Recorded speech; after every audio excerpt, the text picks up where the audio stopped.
Ishmael Rada, mbona tufanyie simu? Manze, hawa exercise wamechelewa. Ulita exercise ngapi? Wawili.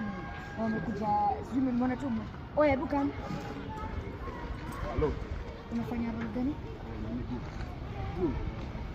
So, akona line so akona line moja. Na mbona picha zile tuna WhatsApp okay wewe? Umeka filters? Wasanii. Kesho yetu ni hapa. Ama ukamtu kesho, acha kitu muende. Nipone tu hiyo line moja. Acha urudi mafanyio hiyo. Umetoka wapi? Kutoka jiji. Jiji tutampata kitu. Kutoka town mpaka jiji. Asiyedia kuna gari hata mbele. Editor ndio side juu tunaona hizi lines, huwezi kuja hizi lines according to tutumia. Ujulituma ukiwa light skin.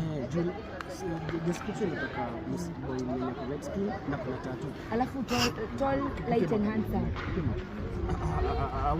Acha ukabila. Wewe hebu toka hapa. Toka. Wewe dema kwa hapa. Ama fanyie extra kujua. Unanitoa kwa directing, unataka kunipata extra. Sawa, kwa hiyo unafanya. Huyo boy sasa ndio. Lakini mtu anatuma picha lakini bwana wameka filter. So, alafu nataka nipate t-shirt ya huyo extra, alafu t-shirt kwa sawa. Acha tuanze. Oya tuanze.